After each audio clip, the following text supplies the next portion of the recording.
Hi, kitty kitty. What are you? I don't know if I've ever seen you before. Yeah. Are you okay? Hi, baby. I'll let you out. I'll let you out. Hold on. Hold on. Feral cats. I've got a bunch of them out here. They're good for the mice. I know, honey. I know.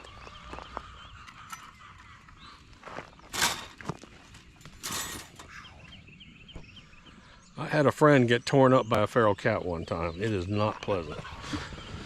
All right, so while I'm debating what I'm going to do with this lawn stuff, let me just show you what's going on with the fields. I got the new John Deere strip seeder in, and I came out here. The strip seeder is a piece of equipment that allows me to keep my fields green and cut through this and plant corn. So you can see I've got a row here, about every 8 feet, and I've seeded corn in there, and I've done that on all 3 fields. We tested out I had the guys that built the chicken coop. I had them build me a small mini dock down at the pond because we had the high pressure pump just sitting on the bank and it was a pain in the butt. So now I have a great little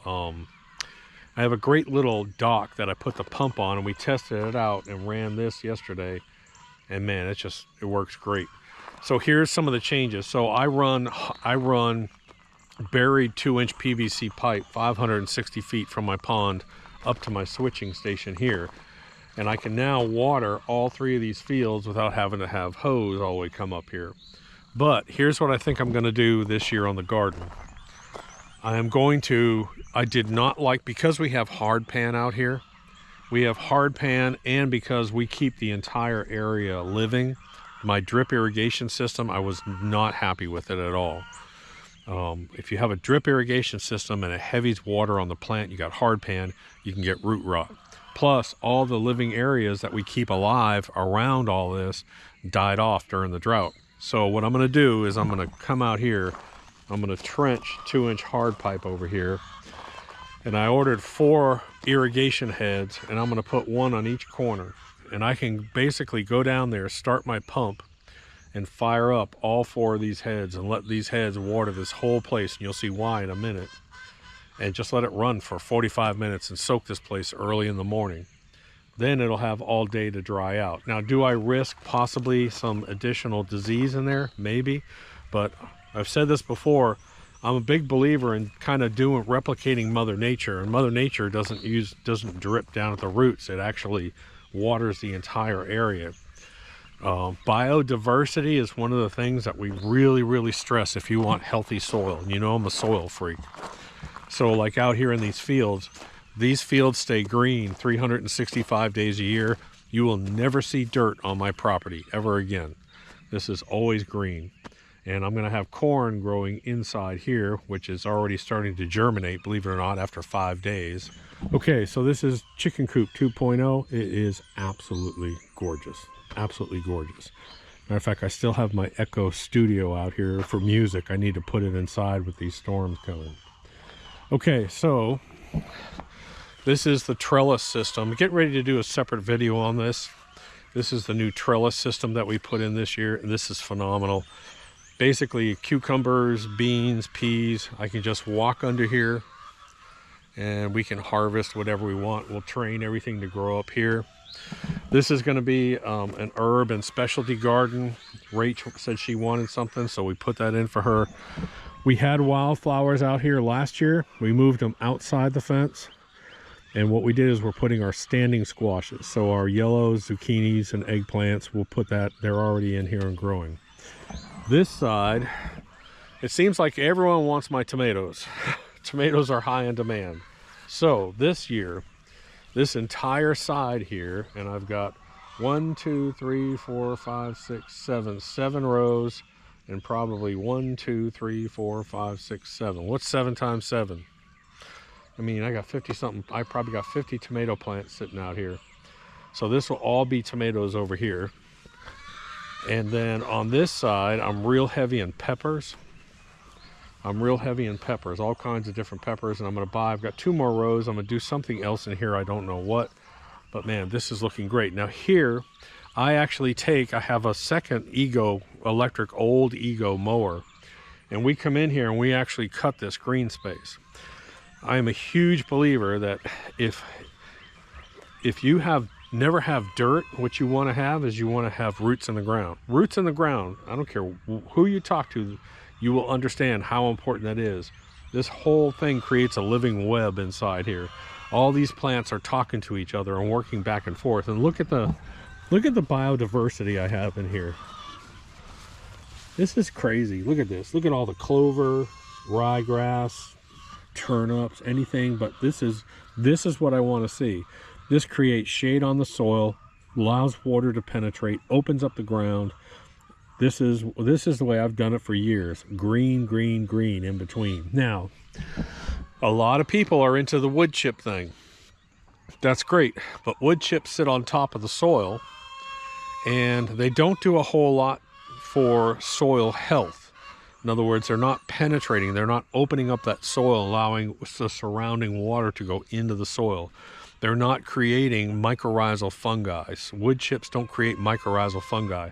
This whole thing is loaded with mycorrhizal fungi, and this will work as a web all in together. And we literally come out here every week and cut this just like a lawn.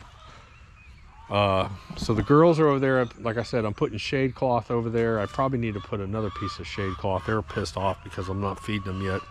But I want to walk over and show you the new addition, which is crazy. Last year, we planted butternut squash here, and the butternut squash took over almost more than half the garden. I had hundreds of butternut squash. I had them piled over here. No more creeping squash in this garden. No more creeping plants. So, you guys know, a couple years ago, we planted some fruit trees over here, and it just did not go well. And plus, I wanted my new storage building over here. So we put the storage building over here. And by the way, I just had my electricians come in and put power on the outside and then run underground. And now I have a power outlet over to this new chicken coop. So original garden, new building. This was a dead space. I ran my subsoiler all in here. And then last week I had the guys come in and install just a moderate type fencing. We have 4 foot of wire, and then I put my deer rope at the top. And we've learned that if we put a white rope at head level, the deer will not jump this. And everyone says they're going to jump. I've had cameras out here on my garden. We did this for 2 years. Deer will not. When they look up and they see that rope, that's like, they're not going to risk injury to jump over this. So this is going to be squashes or creeping plants, plus a little extra bonus. So I ran a subsoiler, and then we dug holes, because this is rock hard clay, and we put our super compost in the holes, and we planted inside here. So this is going to be butternut squash, this is going to be cantaloupe and watermelon, then I've got a couple other squashes we'll be planting in here. Then I had John take my rototiller, and around the entire garden I had him rototill a strip all the way around here.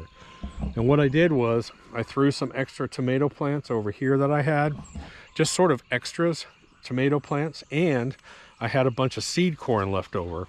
So what I did was I planted corn all the way around here, and I may throw some sunflowers out here too. The deer can't get, the deer will eat every ear of corn out here eventually, but they won't eat this. So I'll have a bunch of corn, some sunflowers growing in here.